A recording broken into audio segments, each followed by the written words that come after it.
Bon, Ahmed Fashishi, connu sous le pseudo de Bugs. Bugs, à la référence à Bugs Bunny. À l'époque où il y a presque 10 ans, je faisais trop de bêtises, plus que ce petit lapin. Je suis blogueur, voyageur. Et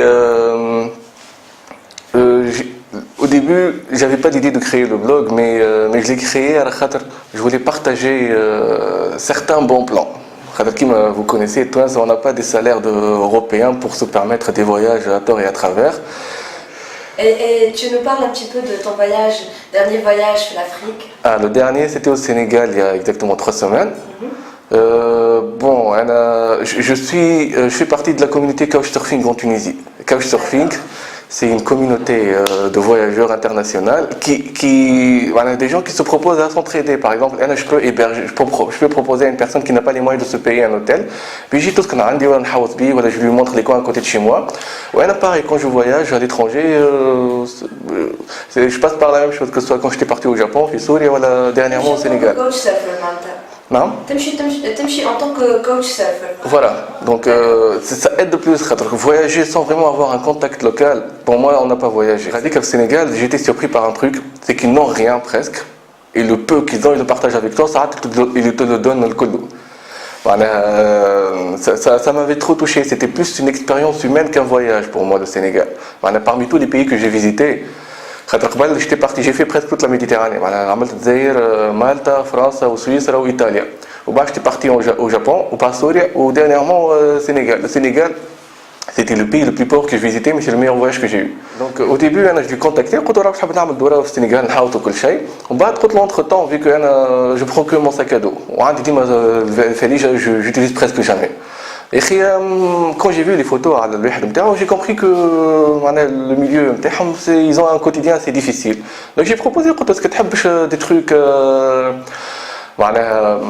à ramener, je ne sais pas, des choses qu'il n'y a pas au Sénégal, que je pourrais apporter à Tunis. En même temps, au lieu de penser, il a pensé à son village. Donc ils ont besoin de plein de choses. Donc avec un Français. Le Français, il était parti exactement comme moi.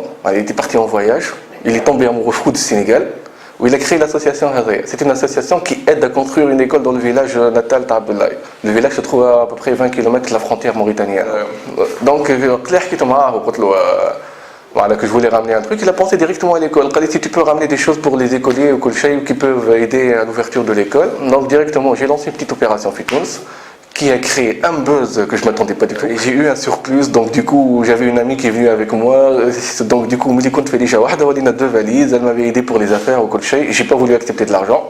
Entre temps j'ai eu des critiques, ça sent l'arnaque. Pourtant j'ai demandé j'ai bien expliqué le truc, je pars en voyage et je voulais aider un petit village dans lequel je vais passer. Autre chose, il m'avait un peu choqué, il Sénégal, je ne suis pas contre, mais en même temps je fais des actions humanitaires je ne suis pas obligé de l'annoncer sur tous les toits. Donc on était parti, j'ai passé une première soirée au Sénégal, plutôt à Dakar. Le lendemain on a pris le bus, on était parti à son village, on est resté là-bas 2 jours. J'ai passé... c'était des conditions extrêmes. Le premier jour, je me disais, mais qu'est-ce que je fous là? C'était vraiment... Je m'y attendais pas du tout. De quel genre L'eau potable, elle n'y est pas. D'accord. Pour une chaleur de presque 40 degrés avec l'humidité et tout ça. T'étais parti en été, c'est en octobre, mais c'est un pays tropical. Oui, bien sûr. Donc l'eau potable, donc je dois faire confiance à une eau que je ne sais même pas d'où elle vient. Et puis les germes et les parasites, c'est connu par ça l'Afrique, mais par contre, alhamdoulilah, il ne s'est rien passé. En même temps, je cherchais les petites tablettes pour filtrer l'eau, mais ça n'existait pas. À l'aéroport de Dakar, ça n'existe pas non plus. Et à Dakar même, je n'ai pas trouvé une pharmacie qui en vendait. Donc j'ai pris le risque, je buvais de l'eau, alhamdoulilah, j'ai rien eu. En même temps, je mangeais des trucs, je posais même pas la question, des trucs que je pouvais avaler, d'autres non. Et il n'y a pas de frigo, il n'y a pas d'électricité, on dormait par terre sous un arbre avec une moustiquaire, avec les bestioles qu'il y avait avant de le mettre. Donc j'ai fait une petite vidéo de l'endroit où j'ai pris ma douche. Quand je posais la question pour les toilettes, c'est derrière le buisson. Donc ça va, c'était des conditions plus ou moins extrêmes. Après, ils ont su m'accueillir, me mettre à l'aise. Du coup, je me suis retrouvé en train de traire une vache, de faire de l'agriculture au Maroc. J'ai fait de la pêche. Où une grande partie de ce que j'ai filmé, j'ai une carte. J'aimerais faire un coup de gueule, la Galerie 7. C'est une carte mémoire, elle a foiré, où j'ai perdu 2 jours de photos, de vidéos. Sinon, j'ai eu aucun problème. J'ai dormi dans la rue, j'ai dormi dans une station de train. La station de Tambacounda, le fameux train Dakar-Bamako. J'ai dormi à 3h du matin, dès qu'au train, j'ai eu aucun problème. Je me sentais vraiment chez moi. D'ailleurs, je me sens ailleurs chez moi plus qu'en Tunisie. Donc, vidéo, tout à un blog. Ouais, j'ai tout mis sur mon blog, tunifun.net. D'accord. Et c'était quoi en fait les commentaires ou les réactions de Tarabet à travers... Il y en a qui apprécient, je me dis qu'on est testé. Après tout, je ne peux pas contrôler les réactions des gens. انت حليت البلوج هذايا شنو بالضبط تحب توصل بيه ولا وين تحب توصل Au début, c'était pour mettre en valeur certains endroits في تونس inconnus ou certaines associations ماهوش معروفين. Par exemple, si je peux citer le Rocher Bleu في Takrouna, madame j'ai oublié son nom. Je suis désolé. C'est une femme qui se bat pour sauver un village berbère. Un village berbère qui représente quelque chose dans l'histoire tunisienne. Qui est magnifique en plus. في بلاصة ceux qui étaient et qui ont assisté à un coucher de soleil m'ont dit que c'est impressionnant. Elle se bat toute seule ou c'est grâce à Internet qu'elle a réussi à faire connaître l'endroit ou que les jeunes Tunisiens commençaient à s'intéresser à Takrouna. D'ailleurs, le film fin décembre, il a été tourné là-bas. Exactement. Comme par hasard, après que certains blogs ou certains groupes sur Facebook ont parlé de Takrouna. Quand avant, c'était inconnu, personne n'entendait parler de ça. Donc, Mohamed Touiri, spéléologue très très connu في تونس, mais inconnu في تونس, très connu par rapport à l'étranger. Il a un reportage sur le Jazeera, un reportage dernièrement, c'est l'un des derniers médias. Euronews a حكت عليه, le Jazeera a حكت عليه, Tunis Sabah, il y a 2 semaines qui ont parlé de lui. Malheureusement, les médias في تونس se consacrent que à le foot, il n'y a que ça في تونس malheureusement. C'est Facebook, finalement. Pour les blogs, c'est Facebook qui a aidé les blogs à renaître. Voilà. À travers le couchsurfing, j'ai rencontré plein de Tunisiens passionnés de voyage, mais malheureusement, à côté Flous, on est très très limité. Donc on ne peut pas se permettre des trucs. Rien que par exemple, billet Tunis-Sénégal, 900 dinars, je ne comprends pas, 5 heures de vol, qui m'a Tunis-Souria, 500 dinars à travers Tunisère, ou Tunis-Sénégal, c'est 900 dinars, je ne comprends pas, c'est la même distance, normalement le même carburant. Bref. Ou surtout que je pense pas que les taxes à l'aéroport de Dakar sont plus chères que les taxes à l'aéroport de Souria.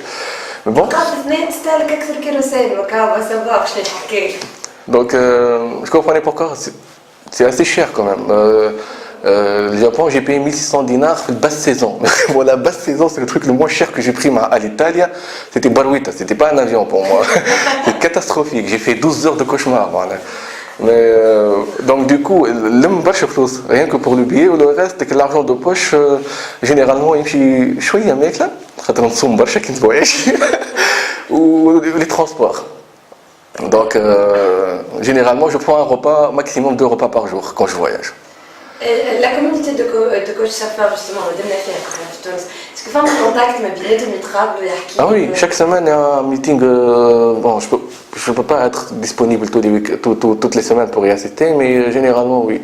Et à part avec, ceux qui contactent individuellement les personnes précises, si on peut se voir pour un café, si tu me montres ta région, par exemple. Quand le profil MTI, j'ai mis où j'habite. À côté de quoi, ce que je peux montrer, ce que je peux faire au Kulchay. Donc généralement, aussi du Boussaïd ou la Carthage, il y en a une grande partie qui me contacte. Si je suis libre tel jour, quel jour, je leur montre un peu le coin au Kulchay. D'accord. Il y en a qui jouent par bateau, généralement, donc ils demandent s'ils peuvent passer la soirée chez moi, ou le temps de trouver un autre couchsurfer, puis place à autre. Donc, vous prenez contact entre Tunisiens, tout le temps. Je suis représentant de la communauté couchsurfer Tunis. En fait, je suis un volontaire du team couchsurfing. Je m'occupe de l'accueil des nouveaux, de représenter un peu le concept du site. Ou en même temps, je fais ma passion, le partage du voyage, rencontrer d'autres voyageurs, entendre des histoires. Un couple canadien que j'ai rencontré, ça fait 11 ans qu'ils voyagent. Wow. Ils se sont rencontrés dans un bus de nuit. C'est très mignon comme histoire. والمراه عجبتني برشا خاطر الساك نتاعها de chaque pays elle a visité une centaine de pays. De chaque pays, elle a un petit pendentif. On dirait une sorte de sapin de Noël international, son sac à dos. On a un petit truc accroché de chaque pays, ça m'avait impressionné. Dernièrement, il m'avait envoyé un mail sur Rwanda. Ils passent toute l'année à l'étranger, ça leur revient moins cher que de voyager dans les pays pauvres que de vivre au Canada. Donc, ils ont tout vendu à Radica. والفلوس اللي عندهم قاعدوا يوايجوا بها à travers le monde, donc bien sûr dans les pays pauvres, à travers les petits plans de couchsurfing, dormir chez des gens, كل شيء. Je me suis retrouvé que j'ai économisé une grosse somme. Je passe pas par les hôtels et ça me permet de voyager ou de faire ce que certains Européens font, tout simplement. Peut-être c'est un petit appel pour élargir la communauté et instaurer une nouvelle mentalité. Oui, bon, ceux qui sont passionnés par ce genre de trucs, qui veulent rencontrer d'autres cultures et tout ça, ils peuvent s'inscrire couchsurfing.com ou .org. Où la communauté ne cesse de grandir d'ailleurs. En plus, on est très actifs, d'ima des campings, d'ima des sorties, ça bouge énormément.